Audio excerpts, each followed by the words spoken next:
Saya nak cakap sikit kepada tokoh sejarawan di Malaysia ni. Apa guna you jadi seorang pensyarah, profesor sejarah di IPTA, dibayar oleh duit pembayar cukai, kalau awak takut untuk tampil mempertahankan sejarah negara Malaysia ni? What's the use of you staying in your ivory tower? Oh, professor. Oh, doctor. Associate professor. Professor Madya. Tak guna anda berada di dalam Menara Gading kalau tak berani berdepan dengan masyarakat yang sekarang ini keliru dengan sejarah negara kita.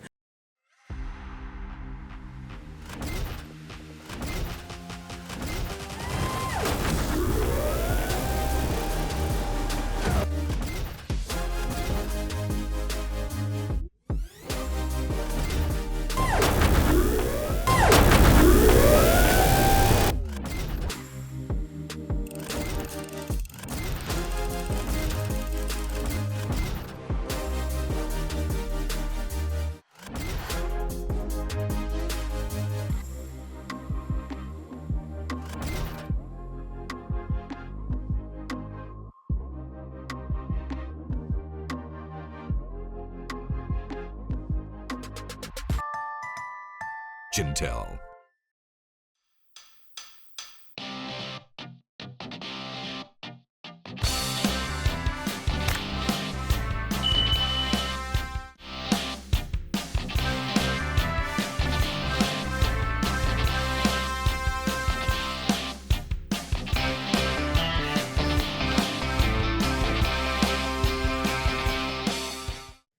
Assalamualaikum, selamat datang ke episod 197 Keluar Sekejap sama saya Syaril Hamdan. Tidur pula dah. Memang seronok sebenarnya bila kita ditaja oleh siapa KJ? Tak nak bangun juga. Ni disebabkan KJ sedang duduk atas kerusi urut terbaru Jintel yang dah lah sampai lambat tidur. Oh, saya KJ. Ya. Apa ni Syaril? Ini ada kerusi S7 Max. Oh, daripada S7 kawan-kawan Max kita. daripada Jintel. Jintel. Ya. Jintel. Kita punya favourite sponsor. Ya. Ini adalah Jintel S7 Max. Inilah terbaru, generasi ketiga. Sangat selesa sampai saya dah terlena dah.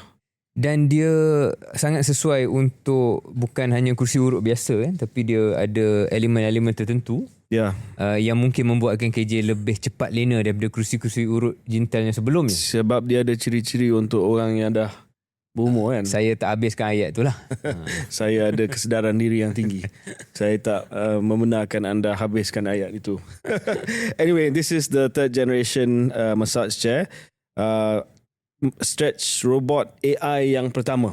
Ya, ini kalau kita biasa dengan kerusi urut daripada Jintel dulu, dia mungkin tak ada ciri-ciri yang boleh stretch badan kita. Dan ada banyak kebaikan, bukan hanya untuk orang biasa, terutamanya untuk orang yang mungkin mengalami sedang menua macam saya. Saya pun lah. Kita semua sedang menua. Saya sebenarnya sakit belakang sekarang. Dan juga mereka yang mungkin dalam fasa pemulihan ataupun physio, rehabilitation. Cara kita sekarang ni sudah menjadi negara yang menua. Bukan hanya kami berdua yang menua, tetapi kita sudah sampai ke tahap masyarakat ataupun negara yang menua. Dan bila kita dah sampai ke hujung-hujung ataupun kepada senja kehidupan kita, ramai orang Malaysia ni berdepan dengan pelbagai penyakit kronik. Antaranya adalah hypertension yang boleh membawa, ataupun tekanan darah tinggi yang boleh membawa kepada, na'udzubillah, tetapi yang boleh membawa kepada satu keadaan seperti stroke. Ini yang kita nak pastikan kita tak sampai ke tahap itu, sebab bila kita stroke ada kemungkinan kita lumpuh dan mungkin kita terlantar dan tak boleh nak bangun daripada katil kita dan terpaksa dijaga oleh ahli-ahli keluarga kita ataupun oleh pembantu-pembantu.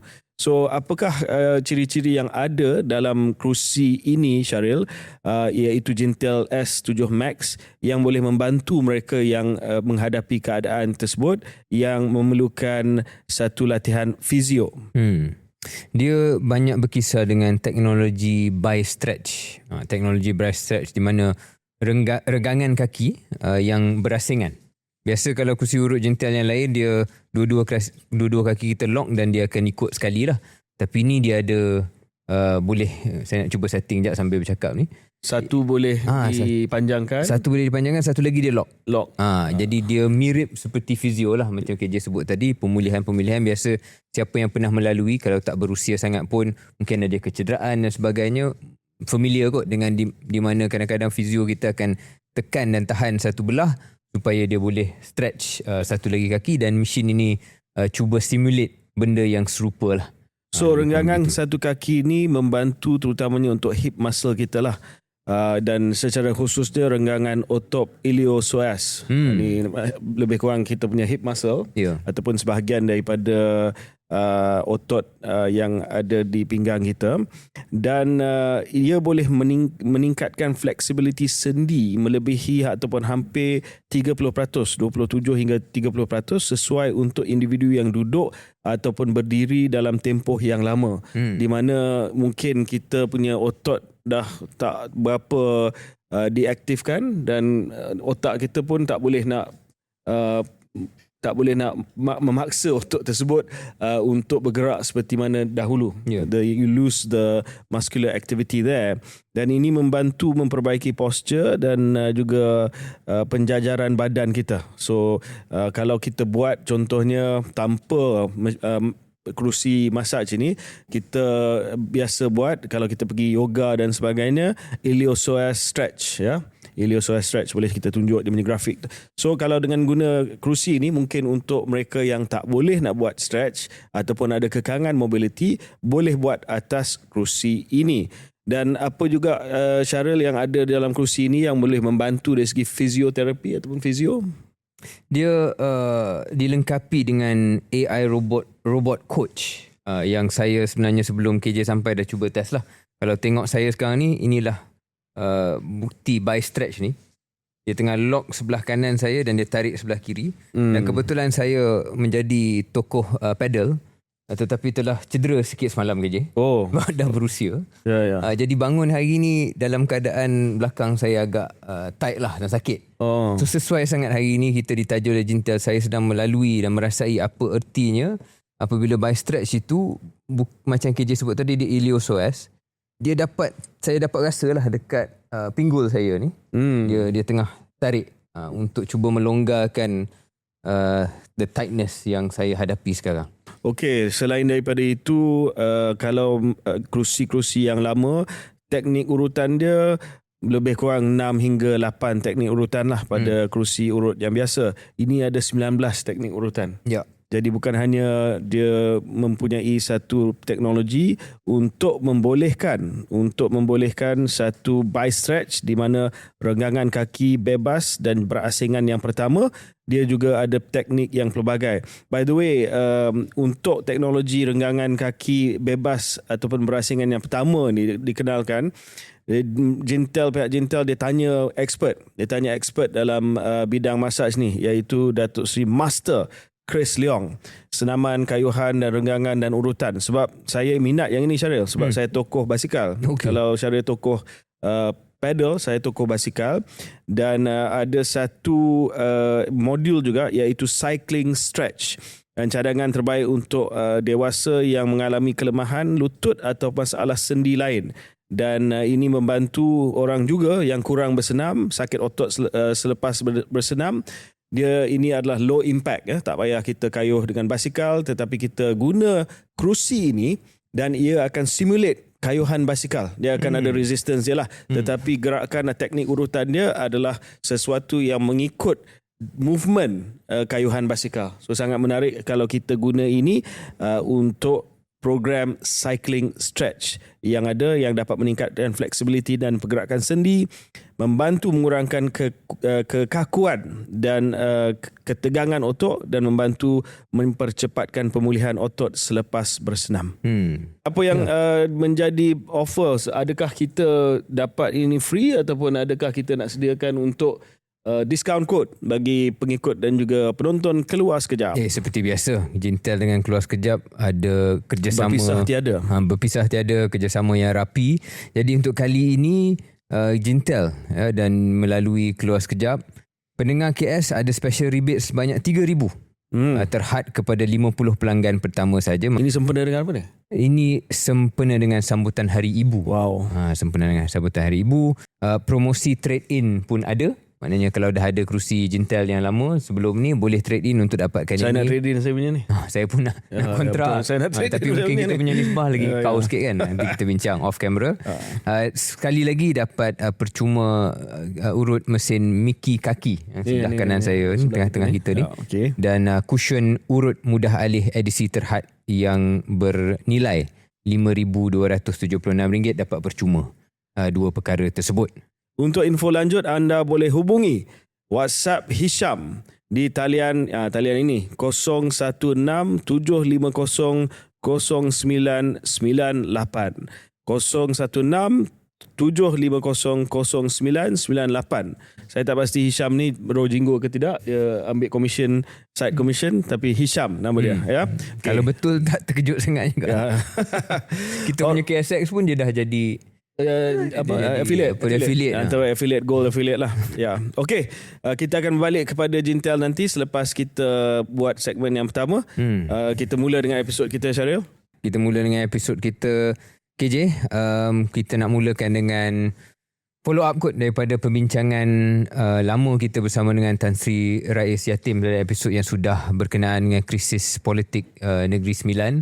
Saya rasa sebelum kita pergi kepada yang mutakhir itu, episod tersebut sangat istimewa lah sebab biarang kita ada satu tetamu yang mana seluruh perbincangan itu hanya berkenaan dengan episod itu saja. Ya. Tapi saya rasa sesuai dengan apa yang berlaku, satu kemelut yang sebenarnya banyak mendidik kita tentang selok-belok dan juga keistimewaan sistem adat di Negeri Sembilan, yang saya rasa orang Negeri Sembilan pun mungkin tidak semua arif, apatah lagi kami kita macam saya ni yang bukan orang Negeri Sembilan yang mula belajar tentang keistimewaan tersebut, tapi juga mendedahkan seperti mana komen KJ di hujung episod itu, kelompongan itulah yang membuka sebenarnya pelbagai tafsiran berbeza. Macam Tan Sri kata lah, benda tu tak codified.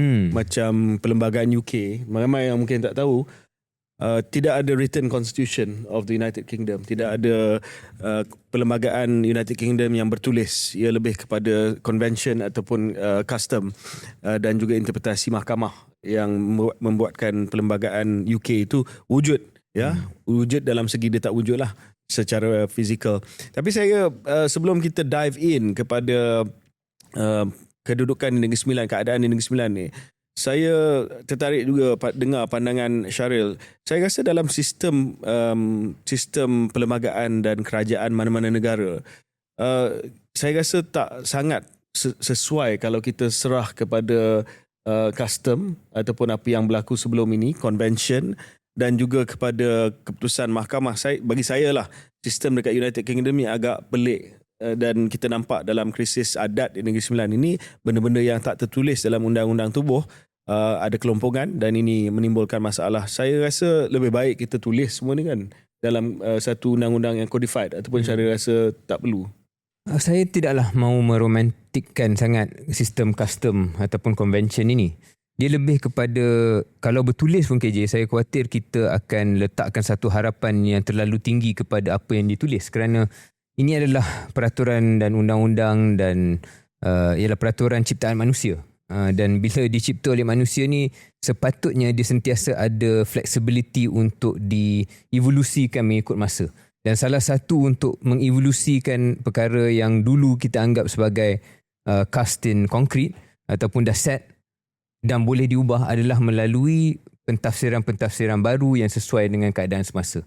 Jadi saya rasa kalau nak tulis, dia sikit sebanyak membantu, tapi jangan pula KJ kita harapkan dengan tulis tu maknanya benda tu terkunci selama-lamanya. Bila kita kunci sesuatu selama-lamanya pun dia boleh mendatangkan satu masalah. Ya, saya rasa ada benda-benda yang memerlukan majoriti besar, super majority, 2/3 di parlimen untuk dipinda perlembagaan. Itu mungkin satu argument yang mengatakan bahawa biarlah perkara itu berevolusi. So sebagai contoh, di United Kingdom, selepas satu tragedi di Dunblane kalau tak silap saya, di mana ada tembakan, mass shooting, telah pun dipinda undang-undang untuk mengharamkan, ban sebahagian besar daripada senjata api, kerana Parlimen ada kuasa untuk terus bertindak tanpa ada, sebagai contoh, Second Amendment dekat US, di mana ada di dalam perlembagaan itu sendiri satu klausa Second Amendment, pindaan kedua,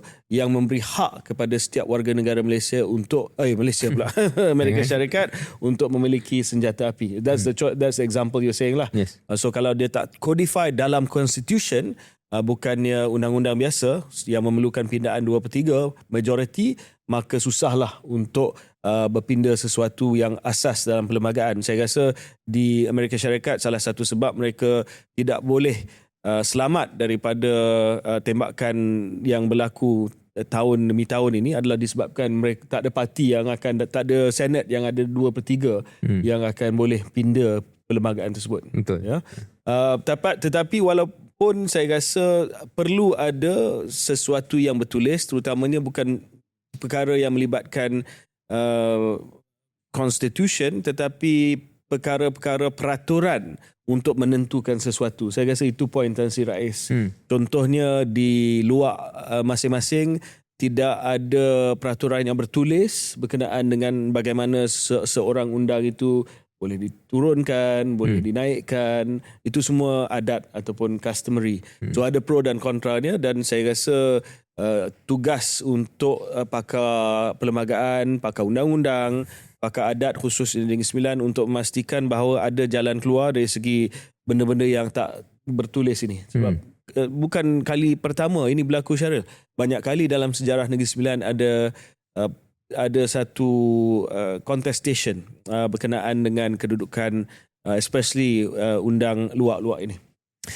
Beralih sekejap dan kita datang balik ke Negeri Sembilan untuk sambung dan tamatkan perbincangan khusus kita ni, KJ. Sebab kalau kita bawa ke perlembagaan persekutuan sekalipun, saya rasa apa yang berlaku dalam 5 tahun kebelakangan ini menyedarkan kita juga dalam tafsiran perlembagaan persekutuan pun. Misalnya lah, apakah lantikan jawatan-jawatan tertentu yang dibuat oleh Sri Paduka Baginda Yang di-Pertuan Agong itu dinasihati Perdana Menteri, apakah erti kuasa Yang di-Pertuan Agong versus kuasa Perdana Menteri. Sekarang dalam konteks pengampunan lah kan, konteks yang pengampunan, agak contentious. Yes, konteks pengampunan, konteks lantikan, kadang-kala ada keuntungan politik untuk seorang Perdana Menteri kata ini adalah keputusan Yang di-Pertuan Agong. Kadang-kala ada keuntungan politik untuk Perdana Menteri kata ini saya yang bagi ataupun saya buat lantikan yang sebetulnya. Jadi itu pun mendedahkan bahawa tidak ada satu kata putus ataupun kepastian yang mutlak, dan dia bergantung kepada tafsiran kita, apakah sistem Westminster, apakah spirit of the constitution. Dan menarik Syaril sebut itu, saya juga nak bagi satu lagi perbandingan dalam undang-undang lama di United Kingdom. Kenapa saya sebut United Kingdom ni kita kena jelaskan lah.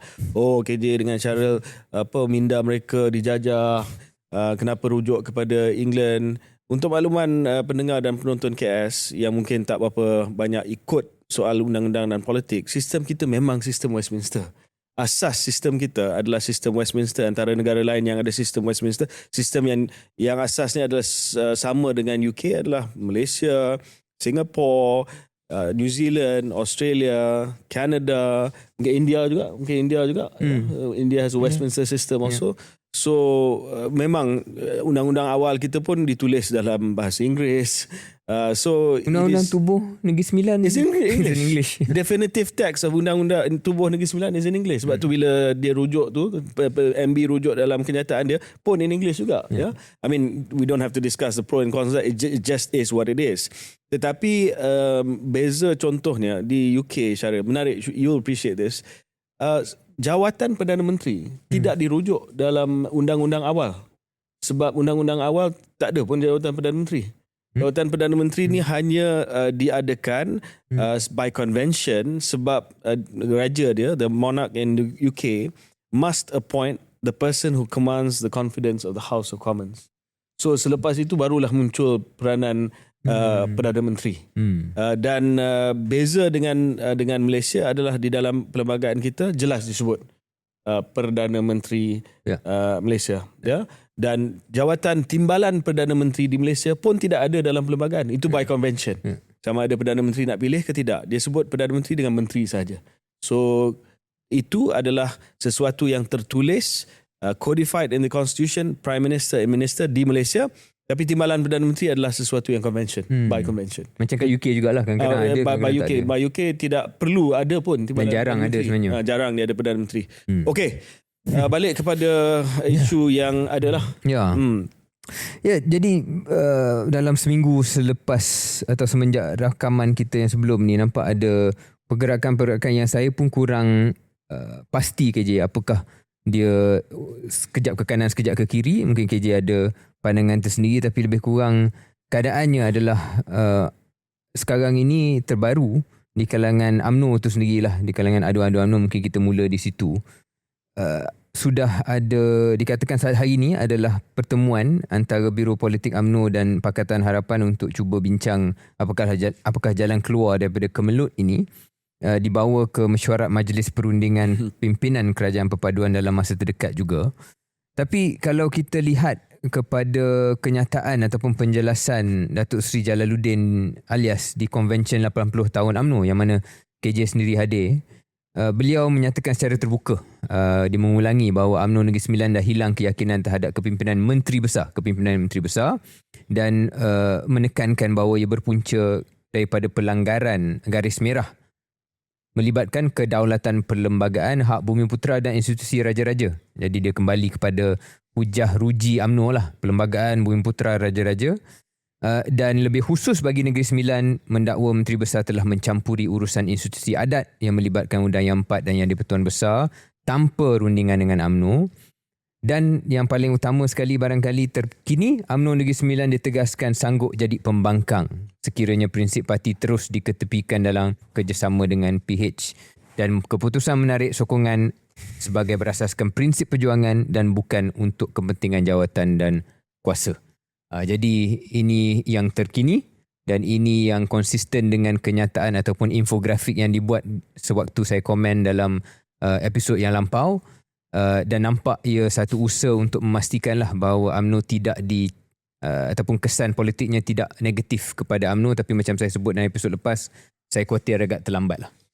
So satu lagi perkembangan iaitu pada hari ini dua ahli Dewan Undangan Negeri bersatu, iaitu sahabat kita saudara Yang Berhormat Rizwan Ahmad di Gemas dan juga Yang Berhormat Hanifah Abu Bakar Labu mengumumkan pendirian untuk tidak berkecuali dalam kemelut politik Negeri Sembilan. Untuk berkecuali. Ya, mereka kata tidak menyokong usaha perubahan kerajaan dan dilaporkan tidak menyertai blok PN dalam usaha menyokong kepimpinan UMNO BN untuk menjatuhkan kerajaan sedia ada. Tapi saya rasa dia silent lah tentang sama ada dia masih lagi sokong kerajaan yang sedia ada pun tidak. Dia kata dia berkecuali. Okey.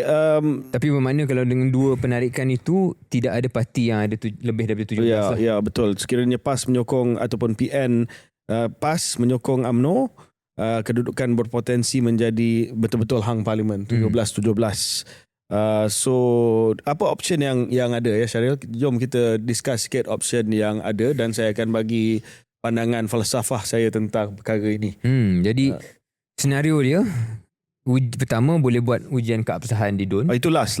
Itu last ya. Kita bincang yang pertama dulu. Kalau tak ada pembubaran DUN ataupun ujian keabsahan melalui undi percaya, ini satu benda yang menarik yang saya dengar. Mungkin kompromi sebab malam ini kalau tak silap saya, Datuk Dr. Ashraf kata akan ada pertemuan di antara Biro Politik Pakatan Harapan dan Biro Politik UMNO BN lah, sebab parti lain dalam BN tak ada dalam Negeri Sembilan ni, dan mereka mungkin berdepan dengan cadangan ini, iaitu ini boleh memuaskan kedua-dua, UMNO Negeri Sembilan dan PH Negeri Sembilan, tukar Menteri Besar. Sebab yang dituduh buat kesilapan ini bukannya kerajaan tetapi Menteri Besar dengan mencampuri urusan adat. Kenyataan dia yang mendahului apa yang sepatutnya berlaku. Dan kalau kita tengoklah kepada pilihan-pilihan yang ada, adun-adun lain daripada Negeri Sembilan, PKR di Negeri Sembilan yang boleh mengganti Datuk Dr. Aminuddin, ya, Datuk Seri Utama Aminuddin. Sebab saya bagi contoh ini sebab mungkin DAP memang not an option lah. Sebab reality politik di Malaysia ini, adun DAP bukanlah satu pilihan yang realistik. Satu lagi adalah mungkin daripada amanah. Itu pun mungkin tidak akan diberi laluan sebab PKR lebih besar. Tapi di sini bila kita tengok kepada adun-adun PKR, selain daripada Datuk Seri Utama Aminuddin Harun, iaitu adun Sikamat yang menjadi Menteri Besar, dia ada 4 lagi adun yang lain. Syaril. Satu dicuah Yang Berhormat Yu Boon Lai. Of course, atas sebab-sebab yang sama dengan DAP, tak boleh jadi pilihan. Setakat inilah saya rasa not realistic. Yang kedua, Sri Tanjung, adun Sri Tanjung, Yang Berhormat Rajasekharan Gunasekharan. Of course, for the same reason. Saya tak nak kita discuss sama ada layak ke tidak. Saya kata reality politik hari ni lah. Reality politik hari ni.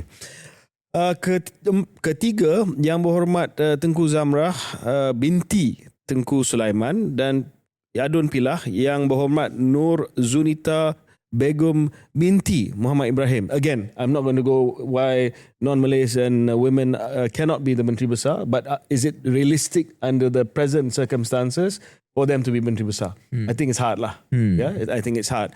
Sebab itu, kalau satu-satunya pilihan yang acceptable, yang realistik, yang boleh diterima dan realistik pada waktu ini adalah orang yang mungkin UMNO nak ditukarkan, what options they have? In that scenario lah, dalam pilihan tersebut. Ya, KJ.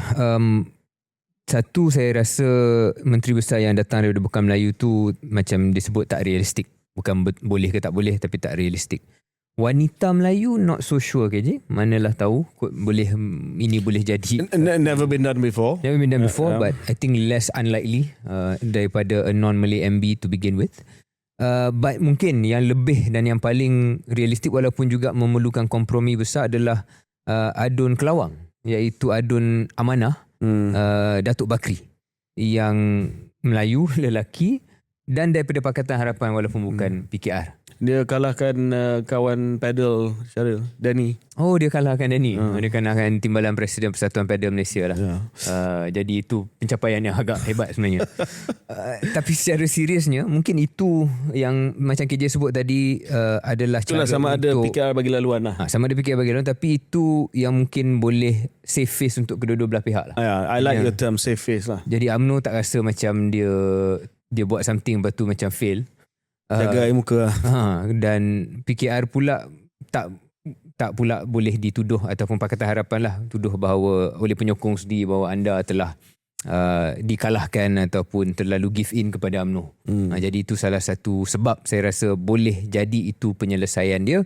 Dan macam saya sebut episod lepas, I think that's the most elegant solution politically for both sides, to change MB tapi tidak menjatuhkan kerajaan. So itu option pertama. Option kedua, dan merujuk kepada pandangan Tan Sri Dr. Rais Yatim before pada, that, KJ, okay, sorry. Ada nampak tak senario 2 di mana actually UMNO gives in dan boleh jadi Aminuddin maintain? Boleh jadi and juga. Somehow mungkin dia concede certain things, mungkin dia minta maaf ke, dia mungkin dia hari tu ada Datuk Seri Mak Hassan ada minta dalam Dewan Undangan Negeri jawatan-jawatan di peringkat daerah, di peringkat kampung, mungkin dia bagi yang itu yang boleh jadi dia punya leverage lah. Dia punya leverage, dan mungkin dia pegang tu, sekarang ni dia bagi kenyataan baru yang menurunkan sikit ataupun mengurangkan sedikit kenyataan asal dia.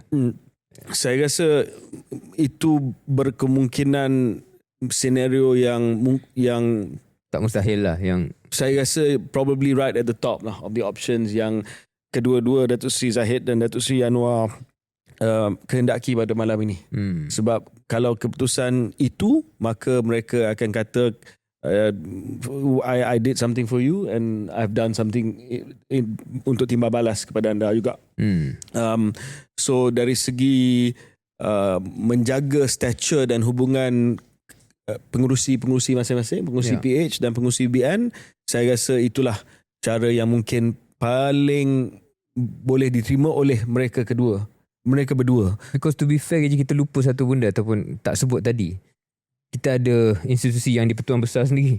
Adakah yang di-Pertuan Besar dengan skala yang telah berlaku, dan kita tak nak spekulasi, tapi ada logik untuk fikir bergantung kepada apa yang tuanku nak juga. Nak tukar MB ni bukan kita suka-suka boleh tukar. Ya. Tapi saya akan kembali kepada satu cadangan yang Syaril buat pada minggu lepas, yang bila saya fikir semakin baik untuk menjaga air muka semua pihak. Kita akan kembali bincang option ataupun pilihan tersebut selepas kita bincang option kedua, iaitu pembubaran DUN. Ya. Ini saya rasa walaupun pilihan yang terakhir, pilihan yang muktamad, sebab mengikut perbincangan pada minggu lepas bersama dengan Tan Sri Dr. Rais Yatim, beliau kata yes, mengikut presiden legal presiden undang-undang yang telah pun diputuskan oleh Mahkamah Persekutuan dalam kes Zamri versus Nizar, bukti melalui SD ataupun akuan bersumpah dan interview yang dikendalikan oleh ketua negeri tersebut memadai untuk mendapat untuk sultan ataupun raja, dan dalam kes ini yang Tuan Besar, establish yang ada satu pihak yang mempunyai confidence, keyakinan majoriti adun. Ini kes dalam Perak lah, yang tidak pergi ke Dewan Undangan Negeri Perak. Tetapi Tan Sri Rais kata dia kata cara itu memang sah sebab dah ada presiden undang-undang, kes undang-undang yang telah pun diputuskan oleh Mahkamah Persekutuan. Tapi dalam pandangan Tan Sri Dr. Rais, yang lebih afdal sebab dia kata SD ni boleh tukar-tukar. Last minute kita tak tahu apa yang berlaku. Dan of course royal interview ni kenalah berasaskan kepada SD. Satu lagi tertutup, kita tak nampak itu berlaku, with all due respect to the rulers.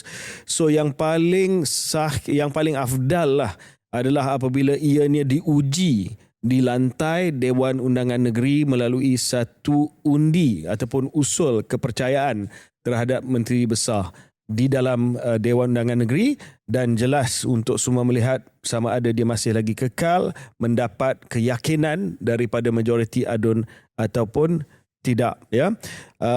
So saya rasa ini adalah pilihan yang ada pada UMNO Negeri Sembilan. Tunggu sampai Dewan bersidang. Kalau dia bersidang lebih awal daripada pembentangan bajet belanjawan negeri, sudah pasti dia akan hantar usul kepada speaker. Speaker ada banyak cara lah untuk memastikan usul itu tak lepas. Contohnya di Parlimen Malaysia, speaker akan bagi keutamaan kepada aturan urusan kerajaan yang sedia ada dan tidak akan layan permohonan untuk urusan daripada pembangkang ataupun daripada ahli-ahli bebas. Jalal dan rakan-rakan UMNO Negeri Sembilan hanya perlu tunggu sehingga bajet belanjawan, di mana mesti diadakan satu undi, dan di situlah mereka, kalau masih lagi disokong oleh adun daripada PN, Bersatu dan PAS, tidak meluluskan bajet, bantah, dan bajet itu tidak diluluskan, sama efeknya, kesannya seperti undi kepercayaan ataupun undi tak percaya. Itu adalah option yang paling drastik lah. Paling drastik. Jadi kalau... Apa pandangan Syaril tentang option ini? Option pembubaran DUN tu sendiri. Saya fikir kepimpinan kedua... Kalau yang Tuan Negeri berkenan lah. Sebab satu dia kalah, selepas itu kena present kepada yang Tuan Negeri, dan sama ada yang Tuan Negeri lantik orang lain ataupun dia setuju dibubarkan. That's the kuasa yang Tuan Negeri lah. Ya. Kalau itu berlaku, first saya rasa kepimpinan kedua-dua parti akan cuba mengelak benda itu berlaku pada malam ni dan sebarang perbincangan susulan. Kedua, tapi kalau sampai ke situ, maka persoalannya apakah bentuk kerjasama antara kedua-dua belah parti kalau yang membawa kepada satu pilihan raya negeri awal itu disebabkan isu pergaduhan antara kedua parti, maka tak berapa logik untuk mereka bekerjasama seperti pilihan raya negeri yang lepas lah. Betul. Jadi itu membuka satu persoalan besar lah tentang adakah itu memberi peluang kepada Perikatan Nasional dan UMNO kalau nak kerjasama ataupun langsung tak ada kerjasama. Jadi saya rasa atas sebab itu adalah option yang akan sangat-sangat cuba dielakkan oleh kedua-dua kepimpinan sentral ataupun di berpusat. Datuk Zahid pun saya rasa dia lebih suka Johor pergi dulu daripada Negeri Sembilan. Sebab Negeri Sembilan ni bukannya saya rasa agak yalah, rakyat pun tak berapa terima, confused. Yes. Saya rasa kalau dia nak ada momentum, dia suruh Johor pergi dulu. Betul. Elak benda tu. Johor dan Melaka boleh memberikan, Johor lah especially boleh memberikan momentum Negeri Sembilan ni especially Risky after this, risky. especially after this, but even Berisiko before this tinggi. it was never nak kata slam dunk state untuk UMNO. Tetapi selepas perkara ni ada kemungkinan boleh menjadi lebih negatif daripada itu, jadi akan cuba dielakkan. Dan saya rasa PKR pun dalam keadaan sekarang tidak mahu tergesa-gesa untuk buat satu pilihan raya. Jadi seboleh-bolehnya akan cuba elak, yang membawa balik kepada penyelesaian awal kita tu lah. Macam mana nak settlekan jawatan MB itu sendiri. So membawa saya kepada cadangan Syaril pada minggu lepas. Saya ada test market sikit lah waktu convention UMNO dengan beberapa rakan-rakan yang hadir. Mereka semua macam bingung. Oh, macam mana boleh ada suggestion macam ni? Bingung dalam konteks positif. Dan saya tidak claim cadangan saya kata ini datang daripada Syaril. Saya kata what if kita buat satu move yang 3.5D lah. Tak sampai 4D tapi 3.5D, iaitu UMNO tetap jangan U-turn. Kalau U-turn, kemarahan dalam UMNO tu agak besar. Macam macam Fuad kan, Fuad Zakashi kata jangan U-turn, minta dibubarkan parlimen.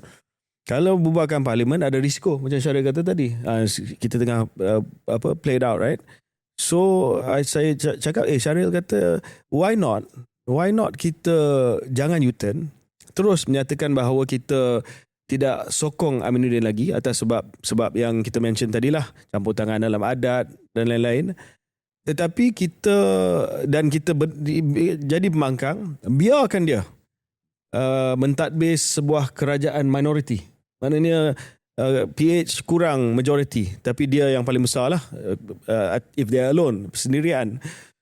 Tetapi kita bagi tahu kepada Datuk Seri Aminuddin, walaupun kita pembangkang atas sebab kestabilan negeri dalam keadaan krisis global bla bla bla, kita akan memberi anda satu perjanjian supply confidence and supply agreement, CSA, seperti mana Datuk Seri Ismail Sabri diberikan. Apa dia confidence and supply agreement? Dengan ringkas, kita tidak akan bawa usul undi tak percaya dan kita akan sokong usul ataupun pembentangan bajet nanti.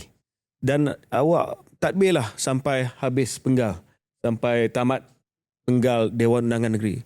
Bila saya dalam erti kata lain, kita tidak menjadi penghalang kepada kestabilan. Kita masih tetap dengan pendirian kita. Both sides we win. Dan Datuk Seri Zahid boleh cakap kepada Datuk Seri Anwar, walaupun saya menghormati pendirian adun-adun saya di Negeri Sembilan, saya menghormati juga perjanjian kita dengan PH. So kalau kita tak boleh jadi kerajaan bersama, at least saya bagi kepada awak perjanjian keyakinan dan juga perjanjian bekalan untuk memastikan bajet lepas dan tidak ada undi tak percaya. I think that's the best now, Syaril. Well done. Let's see whether Datuk Zahid does that and manages to do that tonight. No, because there are layers to this, right? As people Gen Z say now, there are layers to this. And there's a layer at Negeri Sembilan, there's a layer at the Royal Palace, there's a layer with the rakyat, there's a layer with the political parties, and there's a layer between Datuk Seri Anwar dengan Datuk Zahid. I think of all the layers, this is the most elegant solution lah. Jalal tak hilang air muka. Aminuddin survives. There's no early election. UMNO can still wait for Johor elections. Hubungan antara Datuk Seri Anwar dengan Datuk Seri Zahid kekal, stabil. Why not? Yeah. So saya pun memang setuju. Itu mungkin satu langkah yang akan cuba dibawa oleh UMNO. Dan kalau PKR pun dia akan baca benda this 3.5 move. But I think they also can accept this sebab untuk menukar Menteri Besar dalam keadaan yang macam ni, di mana kita tak tahu apa yang di-Pertuan Besar hendakkan, kita tak pasti apa yang option yang ada dengan adun-adun yang sedia ada ni dalam PKR dan juga Pakatan Harapan. Cara dia adalah kekalkan Aminuddin tetapi dengan some concessions, and part of that concession ialah UMNO is not part of that government. Yeah. Jadi that's how both sides cedera sikit tapi tak mati. Betul. Jadi itu yang dimaksudkan dengan elegant solution. Pada masa yang sama pada hari ini diumumkan daripada Balai Undang Luak Sungai Ujong ada pelantikan yang baru. Ya, saya nampak tadi. Seorang accountant berusia 28 tahun telah pun diangkat sebagai Undang Sungai Luak Sungai Ujong yang baru. Namun demikian pelantikan ini nampak macam tidak diterima oleh undang-undang yang lain, walaupun yang lantik seorang undang itu adalah lembaga ataupun daripada luar undang itu sendiri, tetapi this is a evolving story ataupun satu cerita berita yang masih lagi kita tak dapat kepastian, dan saya rasa dari segi kita dah bincang soal krisis politik, dari segi krisis perlembagaan yang melibatkan yang di-Pertuan Besar, mungkin kita jangan bincang dulu sebab ini luar daripada kepakaran kita, ni sensitif. Ini luar daripada kepakaran keandikaan kita. Maybe sebab hari itu kita jemput Tan Sri Dr. Rais Yatim yang berpendapat saya nampak fair, tetapi mungkin ke arah satu outcome. Mungkin kita cari yang ada pandangan yang kontra sikit untuk episod akan datang. Ya.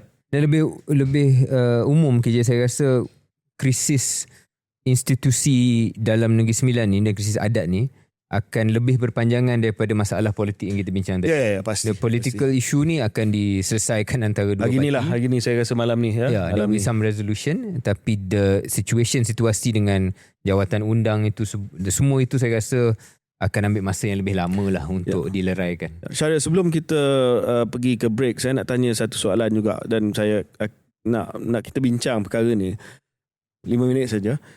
Ini berkenaan dengan balik kepada tradisi Westminster, iaitu dalam tradisi Westminster merujuk kepada kawasan di mana parlimen di Britain terletak.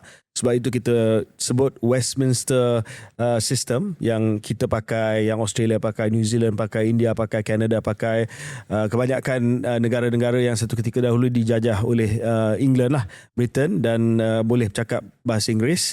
According to the Westminster system, Syaril, there have been, pernah ada undi-undi tidak percaya. Kalau di Britain, saya cek, ada 25 undi tak percaya yang berjaya sejak tahun 1742. Pada tahun 1979, James Callaghan, Parti Buruh, hilang vote of confidence by one.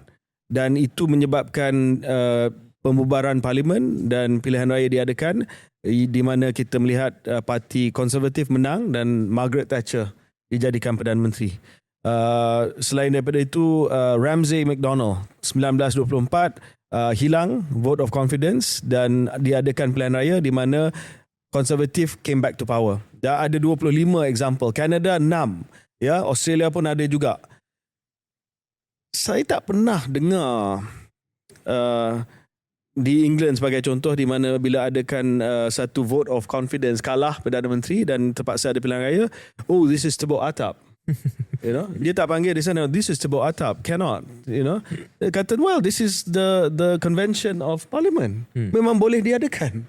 Sebab kalau macam itu, kita benarkan seseorang itu mempunyai whether they are doing well or not, whether they have lost the confidence or not, satu jaminan bahawa dia boleh menjadi Perdana Menteri selama 5 tahun sebelum dibubarkan parlimen. So I know there's contextual difference here, tetapi bila kita attach tebuk atap kepada any attempt, kepada apa-apa usaha untuk tukar ataupun untuk diadakan pilihan raya awal, saya rasa itu sesuatu yang mungkin tidak berapa adil. Sebab memang dalam convention kita, kalau Perdana Menteri itu dah hilang keyakinan majority, you can let him go. You can make him go.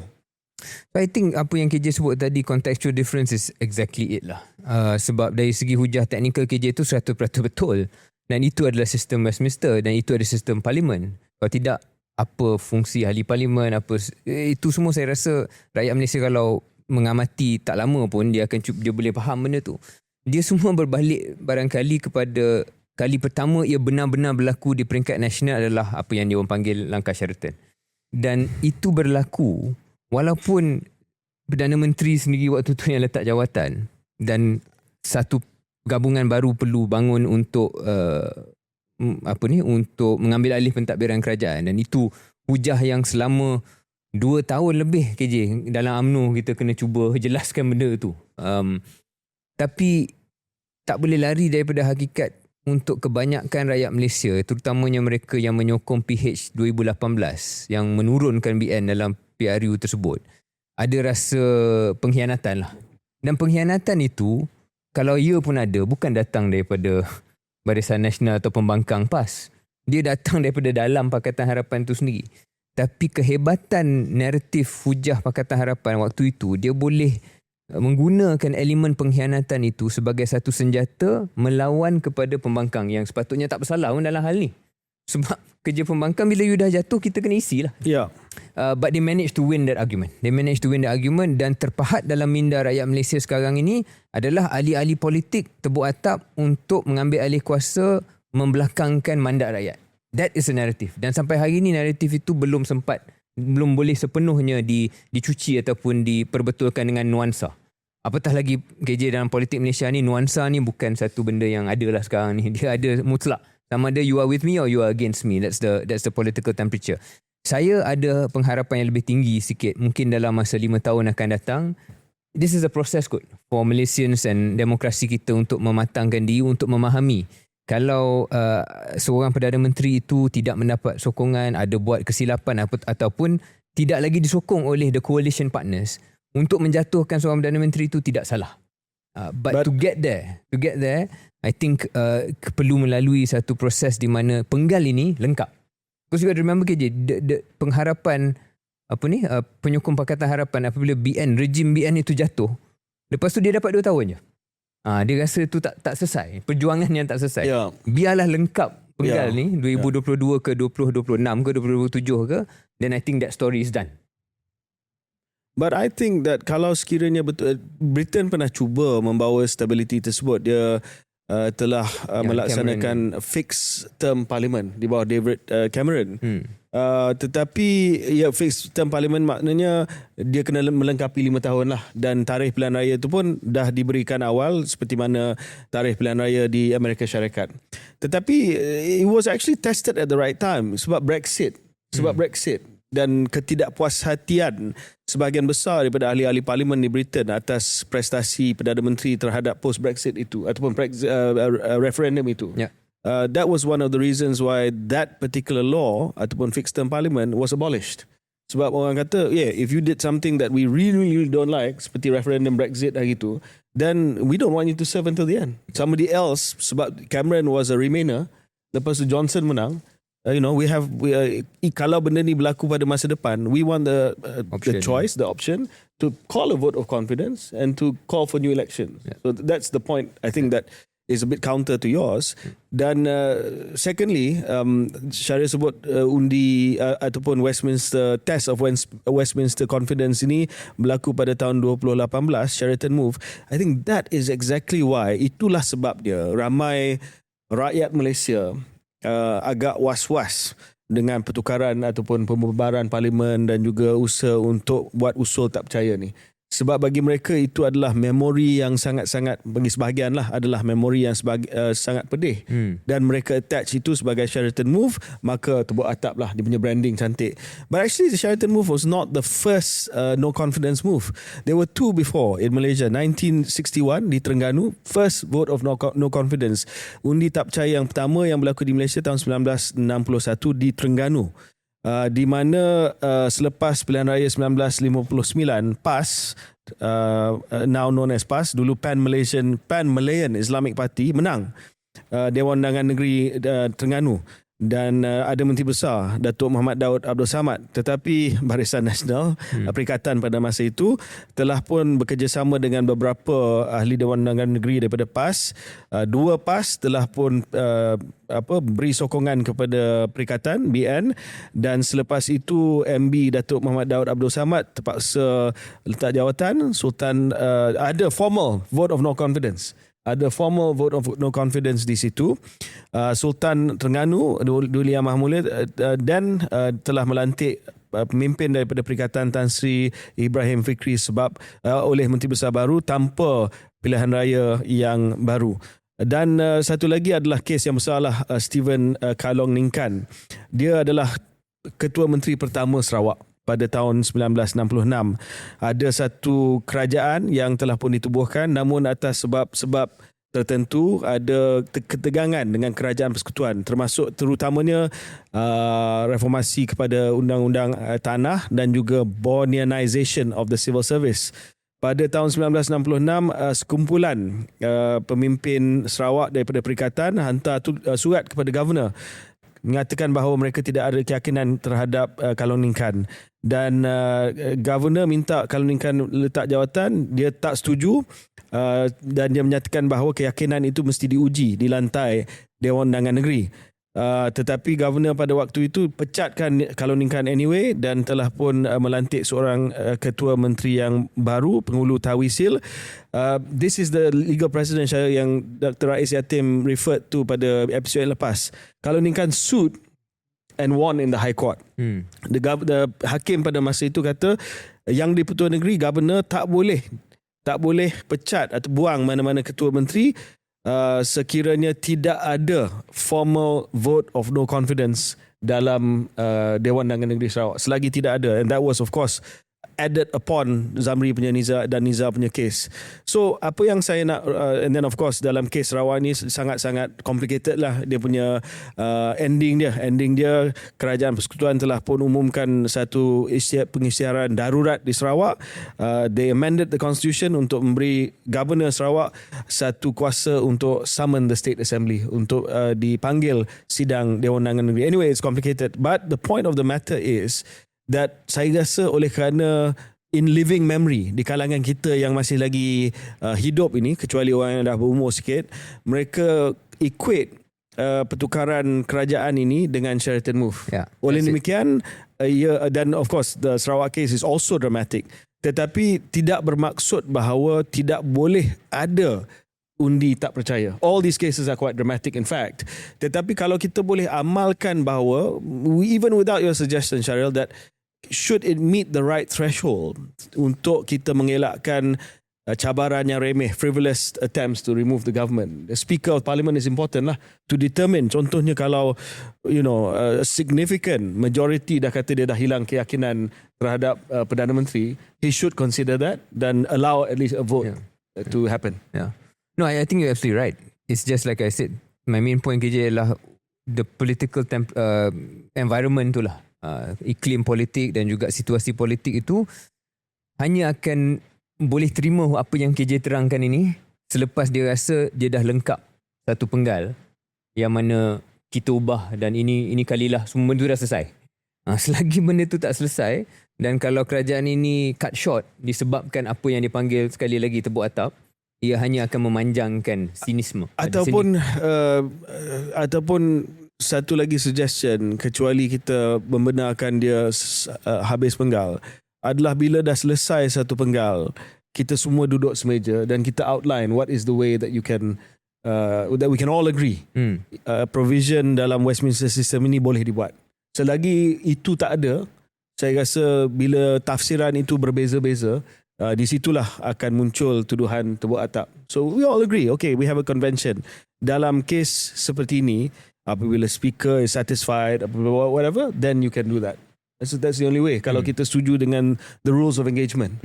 Kalau kita tak, dan memang selagi itulah akan ada tuduhan SD. We have the numbers, Anwar Ibrahim September 2008, SD, we have the SD, kita nak pergi jumpa Yang Tuan ataupun di YMM. Saya rasa everyone has their own perspective. Okay, kita akan break dan kembali selepas ini.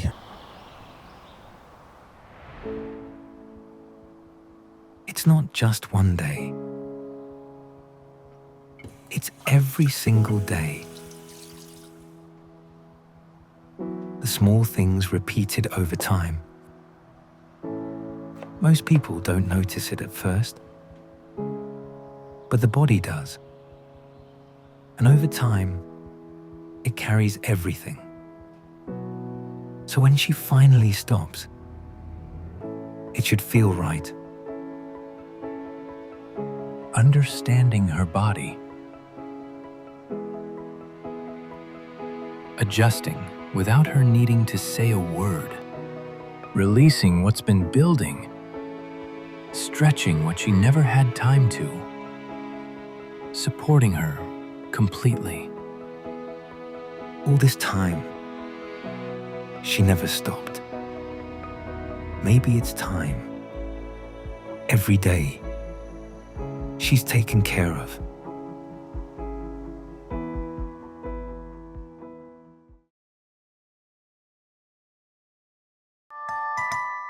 Jintel.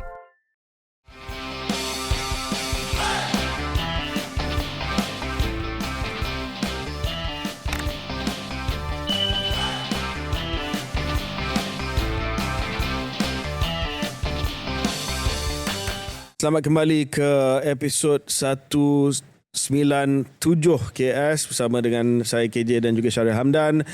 Episod kali ini dibawa khas oleh Jintel. Jintel adalah syarikat pembekal kerusi masaj yang terbaik di Malaysia. Dan kita ada satu kerusi baru yang dikeluarkan oleh Jintel generasi ketiga, the first AI stretch robot. Dan kelainan massage chair ini ada pada the first AI stretch robot, iaitu AI dan juga stretch. 20 sensor isyarat berketepatan tinggi seluruh badan. Pergerakan masa nyata, pintar dan responsif. 14 chip bahagian kaki bawah yang juga pintar, tepat dan menyerupai sentuhan manusia. Dan benda yang baru iaitu teknologi bi-stretch, regangan kaki bebas berasingan pertama. Macam ni, stretch macam ni. Ya, apa kebaikan untuk mobility kita, Syaril? Ya, untuk kita rakyat Malaysia tak kira apa umur. Terutamanya kalau kita banyak kerja di pejabat, kalau kita tak berusia sangat pun, mobility di Malaysia ni bukan pencapaian tinggi kita kot. Sebagai satu masyarakat, KJ sebagai bekas Menteri Kesihatan pun boleh sahkan benda tu. We don't move enough. Yep. And part of it, of course, yang paling utama kita kena bersukan, kena beriadah. Tapi even before that, bagi mereka yang mungkin belum lagi lazim kehidupan mereka banyak aktif secara fizikal, ataupun mempunyai kecederaan, ataupun berusia dan sebagainya, kerusi Jintel S7 Pro, S7 Max ini menjadi salah satu option lah untuk membantu meningkatkan mobility anda. Dengan teknologi-teknologi yang KJ sebutkan tadi, misalnya dengan bi-stretch di mana kita boleh blok satu kaki dan kaki lain itu diregangkan, dia boleh melonggarkan otot-otot tertentu, memberikan sedikit kesegaran kepada sendi, dan juga bagi mereka yang jarang menggunakan otot-otot tertentu. Kadang-kadang these small muscles kerja, kalau we don't move enough or you're not that active, there's some small muscles They forget to move. They forget to move and you don't engage. Yeah. Dan kalau kita pergi fizio, itu yang kita diajar. Tapi kalau ada kerusi ni di rumah sendiri, boleh membantulah untuk, misalnya kalau kita nak our quads, for example, there's one part of the quad muscle that is engaged atau activated apabila kita gunakan kerusi S7 Max ni. Ya, bayangkan boleh membuat renggangan ala-ala yoga, ya, yang boleh menggerakkan dan juga yang boleh stretch kita punya iliopsoas, iaitu di pinggang dan juga pinggul kita. Bayangkan boleh ada latihan fizio melalui program renggangan pemulihan. Jadi kalau anda adalah seseorang yang tengah memulih daripada satu keadaan ataupun satu penyakit yang memerlukan fizio, boleh ada moda-moda tertentu, dan ini sesuai untuk individu kurang bersenam dan juga kepada warga emas lain daripada orang macam saya dan Syaril ini yang memerlukan ini sebagai satu post recovery ataupun post exercise recovery. Dan itu juga pun ada melalui program seperti cycling stretch. Dan ini adalah untuk meningkatkan flexibility kita, pergerakan sendi. Dan macam Syaril katalah, kalau orang yang asyik duduk kat pejabat, boleh balik, lepas tu duduk lagi. Tapi dalam hal ini dia duduk tetapi dia akan stretch pada waktu yang sama. Dia ada simulasi macam kita kayuh basikal. Ya. Apa dia tawaran kita, Syaril? Ya, seperti biasa bersama dengan Jintel dan KS, kita ada tawaran, iaitu rebate sebanyak RM3,000 untuk 50 pelanggan pertama sempena sambutan Hari Ibu. Dan juga ada promosi trade-in. Kalau anda ada kerusi Jintel yang sebelum ini, yang lama, boleh trade-in untuk mendapatkan harga yang lebih rendah lagi.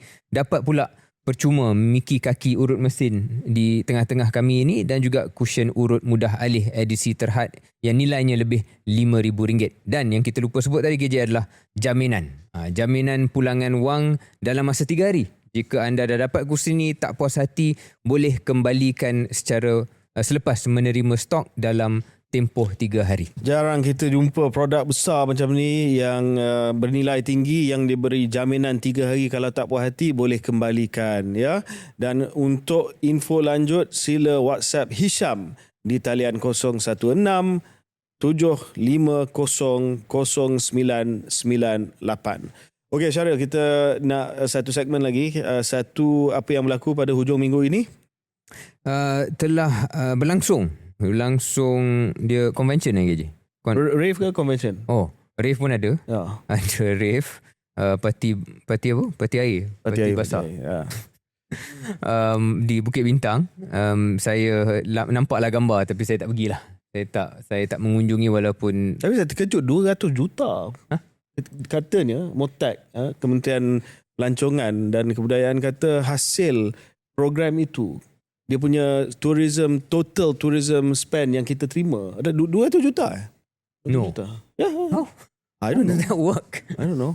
Kan kita simpan untuk episod akan datang. juta. Tapi itulah 200 juta. Betul 200 juta. Kalau 200 juta. Yang hadir berapa? 200,000 dan setiap orang belanja 1,000 lah. Baru dapat 200 juta. Tapi to be fair, kenyataan itu perbelanjaan related to it lah. Bukan hanya mereka yang hadir, Right. tetapi juga mereka yang datang tak semestinya ke rave, vendor mungkin dekat pavilion But it yang means that there was expenditure of RM1,000 on average per person. Doesn't really... Rain Rave drew 180,000 visitors and approximately 200 million ringgit in tourism revenue over 3 days. Let's spend some time mathing the math. And then the next episode we can talk about this lah. Because I pun tak boleh math the math ni. Okay. Alright. Ya, okay. Selain daripada parti tersebut, ada parti lain iaitu Parti UMNO yang menyambut ulang tahun ke-80 pada 2 Mei di WTC KL, yang mana kena tanya KJ lah sebab KJ ada dekat situ, tapi mungkin saya ulas sedikit berdasarkan nota-nota dan juga laporan berita. Di mana misalnya Presiden Datuk Seri Ahmad Zahid Hamidi telah pun menggariskan hala tuju strategik, menyebut tentang rumah bangsa sebagai satu usaha menghimpunkan semula kekuatan politik orang Melayu. Agenda kedua musyawarah nasional, tak berapa pasti apakah intipati musyawarah ini, apa bezanya dengan rumah bangsa. Agenda ketiga adalah grand collaboration. Datuk Zahid is dia sangat gemar dengan all these big buzzwords. Grand collaboration menekankan anjakan paradigma daripada politik permusuhan kepada politik kerjasama. Dia menggariskan 5 teras UMNO menuju usia 100 tahun. Saya yakin kalau tanya yang hadir, kalau tanya dia hari ini, dia tak ingat pun apa 5 teras UMNO tu. Tapi lebih kurang saya bacakan memperkasakan dakwah untuk memelihara akidah tentang agama Islam tertentu, menjadi tonggak kestabilan politik negara, berperanan sebagai talent factory, menyatukan fikrah kepimpinan bangsa Melayu, menyuburkan budaya ilmu dan tafakuh dalam rangka dasar serta membentuk kefahaman umat. Tapi yang paling utama selain daripada penggarisan falsafah politik Datuk Seri Zahid tu sendiri, yang mendapat liputan besar adalah satu kenyataan beliau lah, bahawasanya Barisan Nasional cenderung untuk dan hampir pasti pergi solo dalam pilihan raya. Itu headline dia, tapi bila saya klik laporan berita itu, beliau mengatakan 2 benda yang saya nampak agak janggal dengan headline pergi solo, iaitu satu, kita tak akan bertanding 222 kursi dia kata. Dan kedua ialah perlu ada kesedaran, keanjalan untuk ada kerjasama dengan gabungan-gabungan yang tertentu supaya mengelakkan pertarungan 3 penjuru. Jadi bagi saya 2 benda itu agak contradict lah. You cannot say you are going solo after that ada kerjasama. Kalau melainkan definisi solo itu kita bertanding atas lambang sendiri, which for me means very little lah. So KJ, adakah pemahaman KJ adalah dia lebih kepada sebenarnya bukan solo, masih lagi kerjasama, ataupun saya silap baca dan sebenarnya ada satu usaha untuk benar-benar consider pergi 3 penjuru itu? Baik, saya nak mengulas sikit tentang 3 agenda besar UMNO dulu, dan selepas itu saya akan menjawab soalan daripada Syaril tadi. Pertamanya, perbezaan antara 3 lah, rumah bangsa, musyawarah nasional dan juga grand collaboration, sebenarnya menjawab perkara yang ditanya oleh Syaril tadi. Konsep rumah bangsa ni ia adalah lebih kepada usaha penyatuan politik Melayu. Ya, dia bukan langsung actually tentang kepulangan Hishamuddin, kepulangan KJ kepada UMNO. Dia itu kesan yang kecil lah. Yang lebih besar yang diimpikan oleh Datuk Seri Zahid adalah satu kesepakatan politik di kalangan parti-parti Melayu yang besar bukannya seorang dua individu, supaya dari segi garisan merah, dari segi perjuangan asas bangsa, agama, semua kita kata sepakat, ya. Saya bagi contoh yang paling mudah kita faham dari segi analogi perkara isu semasa. Dan kita akan bincang dalam episod yang akan datang, bila ada isu yang meletup berkaitan dengan water rave ni yang berlangsung di Bukit Bintang pada hujung minggu yang lepas, menteri dia adalah Tiong King Sing daripada Sarawak. Yalah, dia telah jadi satu debat berkaitan dengan agama, berkaitan dengan kaum, real identity politics stuff lah, ya. Walaupun adalah sebahagian daripada Melayu yang kata okey, ada sebahagian daripada Cina yang kata kita kena menghormati nilai-nilai besar yang majority di Malaysia ni, tapi is divided lah, ya. Apa yang saya rasa adalah bila itu berlaku dan menteri telah menerima banyak kecaman terutamanya daripada masyarakat Melayu Muslim, yang backup menteri tu DAP, kita dah tahu dah dia dalam kerajaan perpaduan ni, MCA pun backup. Walaupun backup dia saya rasa pada malam tersebut dah habis dah. Dah habis dah, dia backup, dia bawa backup. Tapi dia backup juga walaupun dia dalam kerajaan paduan. Dia pergi dulu kot. Dia pergi dulu kot. Tapi MCA ni dia tak wujud dalam kerajaan, dia wujud dalam coalition, dalam blok lah. Dan dia memang selama ni dia quite critical pun terhadap kerajaan paduan ni. So itu yang dimaksudkan oleh Rumah Bangsa. Bila ada garisan merah untuk orang Melayu, orang Islam, ada usaha untuk mencabar garisan merah, kita akan satu suara lah, satu nada. Sama ada sama ada Bersatu, sama ada PAS, sama ada UMNO. Mungkin degree kita berbeza-beza sikit lah, ataupun ada ketegasan kita ada berbeza-beza sedikit lah. Tetapi itu yang dimaksudkan. Kalau kita dan juga nilai kita dan institusi kita dicabar, we on the same page. Macam contoh saya bagi tadi, kalau rave, they are on the same page. That's a topical example lah, bukan saya kata rave saja, ya. So Rumah Bangsa lebih konsepnya adalah untuk memastikan kekuatan politik orang Melayu di bawah satu wadah payung, untuk memastikan bahawa all of us, semua yang ada dalam dunia politik Melayu ini, faham garisan merah itu di mana dan sama-sama akan mempertahankan garisan merah tersebut.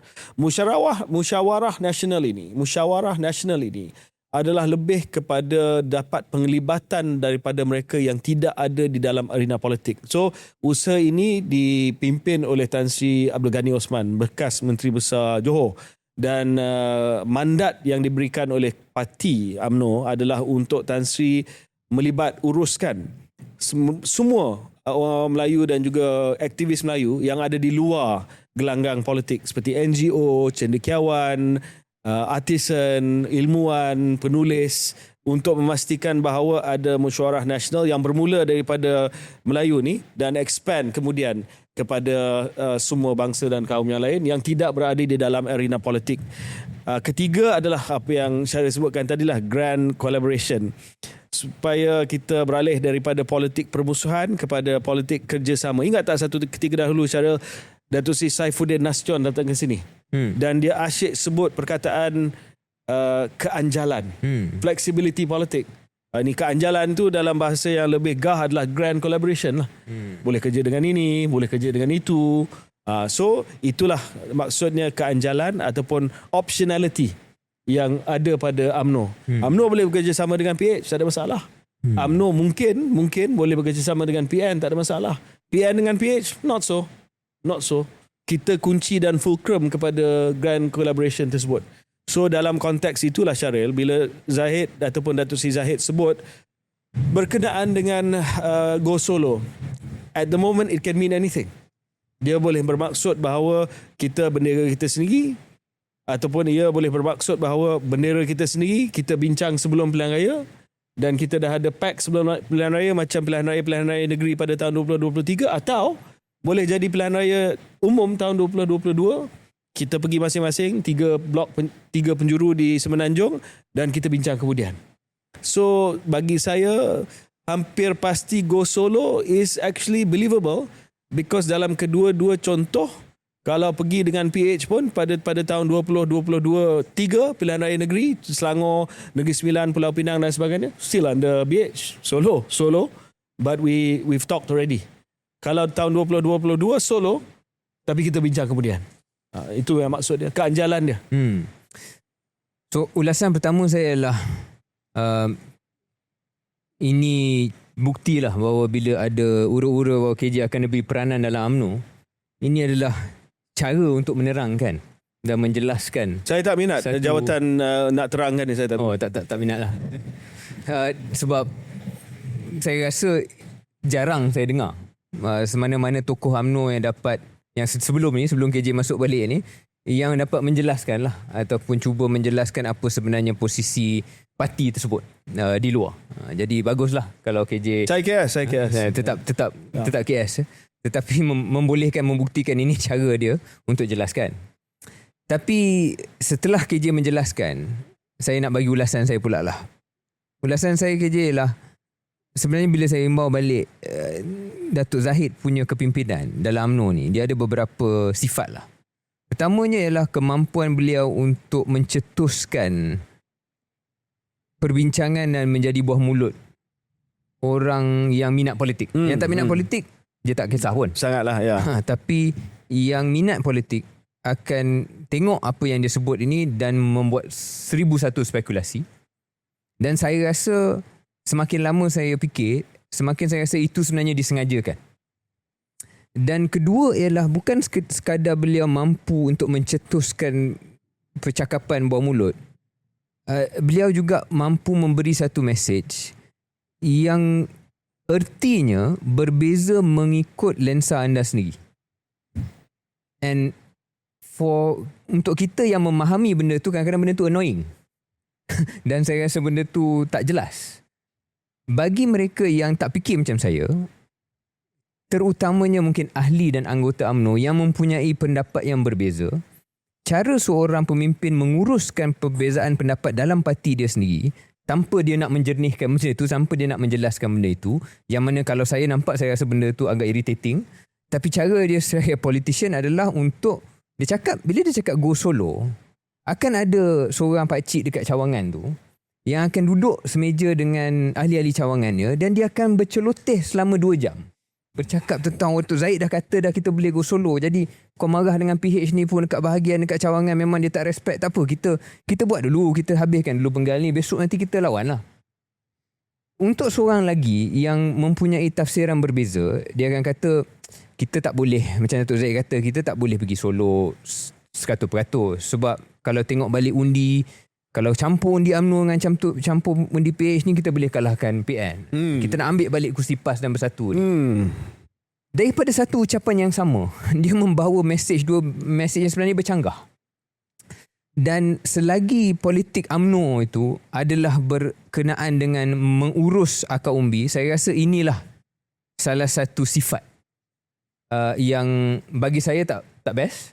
Tapi mungkin dalam pengurusan UMNO that's the best. Dan mungkin dalam pengurusan waktu ini, di mana kita rasa kita tak nak terperangkap dalam in a corner bila ditanya soalan direct macam tu, kita kena memberi jawapan yang boleh membawa makna yang berbeza kepada orang lain. Give different meaning to different people. Saya lebih suka cara ini, yang mana it's up to your interpretation, daripada ahli politik yang depan crowd ini cakap satu, depan crowd lain cakap benda yang lain. Macam sesumpah lah. Itu sesumpah. Ini lebih kepada mysterious. or strategic ambiguity. Or strategic ambiguity. Better than chameleon. Political... Timing. Better than political chameleon. Bila tengok orang kampung cakap macam ni, bila tengok orang bandar cakap macam ni, depan Melayu macam ni, depan orang Cina macam ni. You know? I think that's a fair push juga. both very irritating and annoying, but I think that's a fair push. But I guess he hasn't been called out. Yeah, Zahid belum lagi di call out, maknanya tidak ada lagi daripada PH, mungkin sebab mungkin dia orang pun tak nak uji dia sangat. Yeah. Dari PN pun dia pun tak nak uji dia sangat. And he knows. So he's in a strong position that way, sebab kedua-dua belah parti tak ada keuntungan untuk pergi gaduh dengan dia lah. Macam saya sebut, kita yang paling banyak optionality sekarang. Sini boleh, sini boleh. So elok jadi strategically ambiguous. Cuma pandangan saya untuk KJ sebagai ahli UMNO dan siapa-siapa yang mendengar daripada UMNO ialah You got to be ready. Anda kena bersedia the moment somebody calls you out. Sebab Somebody will call you out and kata this is basically kau hypocrite lah. Sebab kejap tu, nak ni, kejap nak yang tu. buat masa ni saya tak minat dengan jawatan itu. Yalah. Jawatan baru ketua perangai. Jangan sebut. It's a thankless job. From I know you were there before. But yeah, so saya rasa for now it works. For For now now it works. Yeah. Tapi saya rasa orang dah akan mula tengok sebenarnya apa yang dia cakap ni. Dia boleh bercakap berjela-jela, but in the end I don't know what he's saying. You don't want that. You want strategic ambiguity. You don't want someone to start saying, or a lot of people to start saying he's basically just word salad tapi tak ada maksud. Good suggestion. Work in progress. Okay, Work in progress. Okay, saya rasa yang lain kita boleh simpan kot. Maybe just very briefly je. Apa Ada juga dalam 80 tahun itu satu pengumuman yang besar lah tentang permohonan baru masuk ke dalam parti UMNO. Dikatakan 13,954 ahli dalam seminggu melalui platform digital melalui seminggu. Secara ringkas je lah, saya pun pandangan saya lah kadang-kala UMNO dan parti-parti lain, tapi terutamanya UMNO, dia sangat obses kepada keahlian dan bangga kepada angka keahlian. Tetapi kalau kita lihat balik, ada satu data yang saya baca daripada UMNO sendiri. Waktu pilihan raya negeri Sabah, di Sabah katanya ada 600,000 ahli UMNO. Tapi dapat undi 100,000 saja. Jadi tak ada bukti lain melainkan pilihan raya yang baru ini pun untuk menunjukkan angka ahli itu sebenarnya tak tahu betul ke tidak. Betul. Bukan sekadar ahli tak menjamin undi ke je. Tapi even the membership numbers, dengan penuh penghormatan, saya rasa ada asas untuk mempersoalkan where is this numbers coming from. Kalau gap antara undi dengan ahli atas kertas terlalu besar, it's likely that some of these members are not really members. Saya akan jawab dua peringkat, layers to the game. Dari segi jumlah itu sendiri, kita kena betul-betul buat audit. Sama ada kita ada buat audit beberapa tahun yang lepas. Syarif pun ingat kita buat pemutihan, cek betul-betul orang tu wujud ke tidak, dah meninggal ke tidak, ataupun cawangan individu tu bunian ke tidak. Kita dah buat dan kita sentiasa kena audit jumlah tersebut. Itu satu sebab kenapa undi kita tak sama dengan keahlian kita. Yang kedua, kita kena terima hakikat bahawa ada di tempat tertentu di mana undi itu akan lari daripada keahlian kita, sebab ada perkembangan yang terkini yang menyebabkan orang kita tak undi parti ataupun calon kita. Contoh di Sabah yang disebut oleh Syarif tadi. Saya rasa sebahagian besar daripada undi ni ahli-ahli kita, nama-nama ahli kita tidak dibersihkan selepas GRS ditubuhkan. That's why dia sokong GRS. Dia mungkin masih lagi ahli UMNO, tapi dia lupa nak mohon keluar, masih lagi dalam kita punya senarai. Kita pun tak cek senarai GRS, dan oleh demikian apabila ramai dah pergi ke GRS, maka bilangan ahli kita kurang lah. Sama juga dengan Semenanjung, ramai dah pergi ke, tak ramai lah, tapi ada yang dah pergi ke Bersatu, dan mereka masih lagi dalam role kita tetapi memberi undi mereka kepada Bersatu. Ketiga adalah mereka yang masih lagi dalam UMNO tapi nak bagi protes, hantar protes. Sebab saya protes, walaupun saya ahli UMNO, sebab saya berjiwa UMNO, tetapi saya nak undi parti lain sebagai protes. So itu layer yang pertama. Kenapa kita, saya setuju, memang kita kadang-kadang terlalu obses dengan keahlian, tetapi kenapa kita, ini sudut pandangan saya lah, yang kata sometimes we are too obsessed, sebab keahlian itu penting kepada UMNO. Sebab UMNO ni bukan macam DAP, bukan macam parti yang berasaskan kepada kader. So DAP tak banyak ahli, dia main isu. Tetapi parti dia kecil, parti dia adalah berasaskan kepada kader ataupun orang kuat parti yang melaksanakan tugas parti tanpa memerlukan cawangan-cawangan yang banyak dan sebagainya. UMNO is a mass mobilization party, macam PAS. Kekuatan kita dululah kekuatan kita adalah apa yang Syarif sendiri sebut sebagai retail politics. Kita ada cawangan di 15,000 tempat di Malaysia. Kita ada 191 bahagian. We are everywhere lah. Setiap ceruk dalam negara kita ni ada cawangan UMNO. Boleh melalui signboard cawangan UMNO Gadong sebagai contoh dulu, cawangan asal saya di Negeri Sembilan. So is that important? If your politics is based on wholesale politics, macam saya sebut, bukannya keahlian, bukannya pergi rumah ke rumah, tetapi main di udara, maka maybe it's not that important. Tetapi kekuatan UMNO inilah retail politics. Di situ ada, wanita ada, pergi rumah ke rumah campaign. If we lose that and don't have wholesale dominance, then we have nothing. So we might as well kekalkan itu, then work on the issues, strategic direction, vision, leadership, barulah lengkap. So UMNO has never been a party that's not mass movement party. That's why numbers are important lah. Yeah. But you just wonder, risau kalau dalam kedudukan UMNO, adakah anda sedang main satu peperangan yang sebenarnya dah masuk fasa lain lah. No, politik runcit tu sebenarnya dah senja. I think it's still there. I think it's still there. But for now, but it is in decline. It's in decline. But even in quote unquote developed modern quote unquote societies, did they get out the vote? Mobilization effort on the day, I think it's great. Get out the vote. I mean, but the thing with UMNO, the kekuatan and the Malay political culture is it's D-Day every day. You know, it's D-Day every day. You know, sentiasa berada di bawah, sentiasa bersama dengan orang kampung, sentiasa berada di taman perumahan. Yes, it will evolve. Ia akan berubah dalam masa yang akan datang. Tetapi I think that evolution in terms of the voting DNA and the evolution in terms of UMNO sendiri structurally will take some time. So I think but I think just to push lah sebab kita dah banyak cakap UMNO tentang episod ni. But I guess my contention has always been, pandangan saya lah, UMNO selalu sedapkan hati sendiri bahawa politik akar umbi ni masih you know, but actually it's in decline. Dan keputusan-keputusan PRU membuktikan politik runcit itu walaupun penting dan di sebahagian daripada cara politik Melayu itu bergerak, tapi pentafsiran kepada penterjemahan pada undi itu dah memang sangat-sangat kecil. Dan kalau UMNO sentiasa nak menyedapkan diri, kita ada ahli ramai kat bawah, kita tak ada parti lain yang ada akar umbi macam kita, melainkan PAS, dan kita yang lebih nasional. Saya rasa ayat-ayat sedapkan hati itulah yang akan menunda usaha kebangkitan politik borong itu, the wholesale politics capabilities, because you will infinitely postpone that because you say, I've got retail politics and nobody can beat me on that. So I'm in the middle. Saya di tengah dua sudut pandangan itu. Saya tak setuju kalau semata-mata bergantung kepada keahlian dan politik runcit. Tetapi saya rasa kita perlu ada kekuatan politik borong, isu, vision yang kat atas ni. Tetapi saya rasa it's important to have both. Why should you get rid of something that you're good at, even though it's in decline, while working towards having the other thing that you are weak at? And certainly I would advocate that lah. Saya antara yang akan cadangkan pendekatan tersebut. Baik. Okay. So sebelum kita akhir, Syaril, saya nak plug saya punya podcast. But maybe you want to plug your podcast. Yeah, my podcast is still in production. Ya, bila nak keluar ni? Saya menantikan podcast anda di bawah stable KS lah. Di bawah stable KS. Chris and Silicon.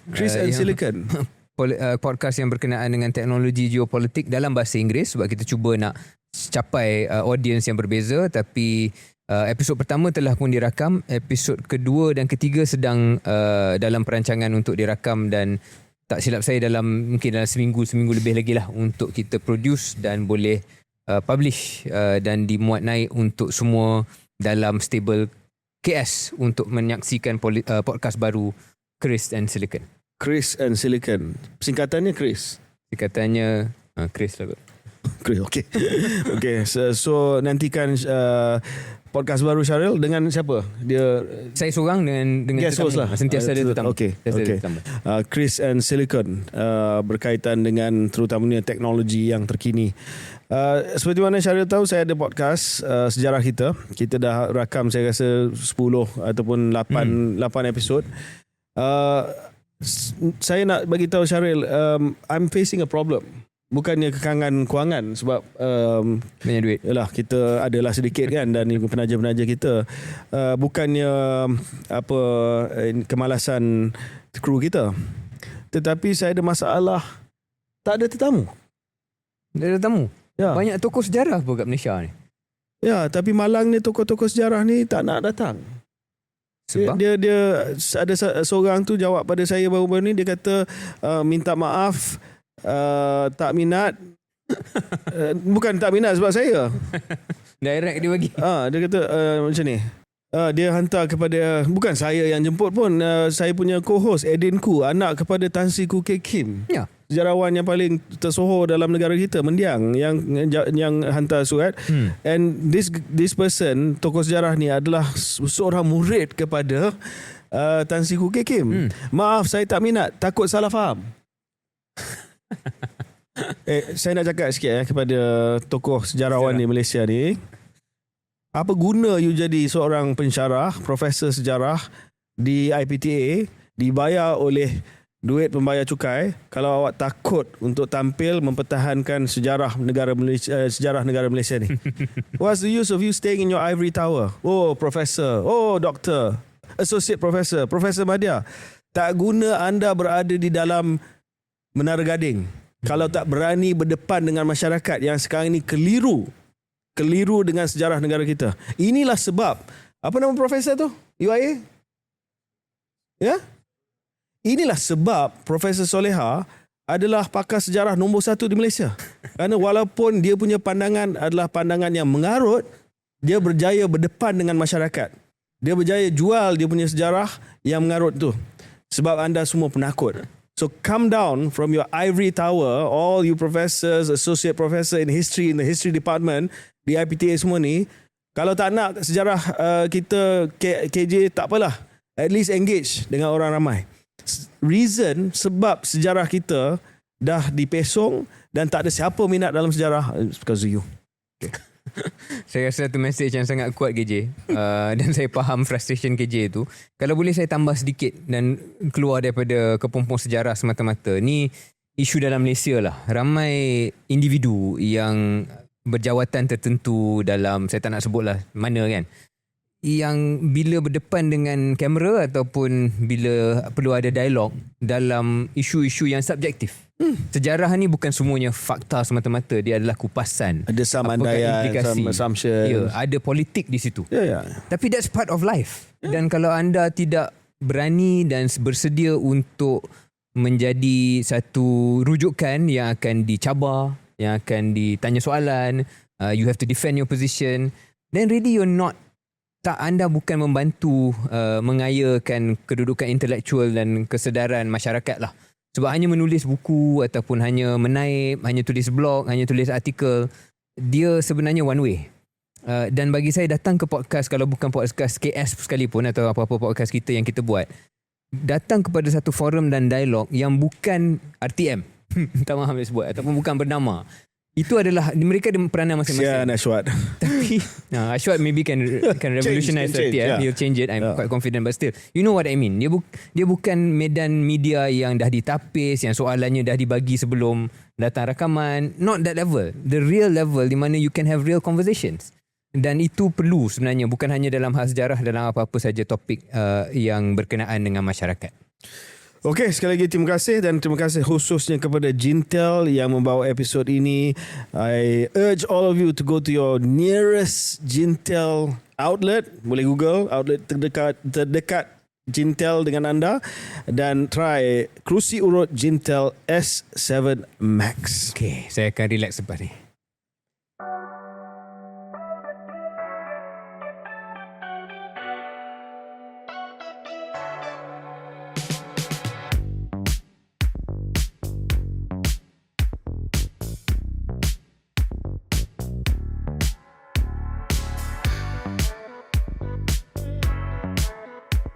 Okey, saya sangat kagum dengan prestasi S7 Max daripada Jintel. Saya ada kerusi yang satu generasi sebelum ini, dan berbanding dengan kerusi saya rasa features, rollers yang ada pada kerusi ini lebih banyak. Dan kalau dulu walaupun bagus, walaupun best in class, dia terhad mungkin kepada pemulihan yang biasa-biasa saja. Yang ini ada aspek pemulihan, ini ada aspek fisioterapi, ini ada aspek yang dapat kita isolate satu kaki ataupun pinggung kita. So kegunaan dia sangat-sangat luas, lebih luas daripada massage chair yang lain yang ada di pasaran. Dan dia bukan hanya membantu kita dalam relaxation ataupun dalam usaha untuk kita loosening our muscle dan sendi, tetapi saya nampak dah pergi satu langkah ke depan, iaitu menguatkan kita. Contohnya bagi orang yang dah cedera, yang dah mungkin pesakit stroke, mungkin orang yang dah berumur, untuk mereka kuatkan diri mereka melalui kursi S7 Max generasi ketiga daripada Jintel. So itu satu anjakan yang besar lah. Jintel.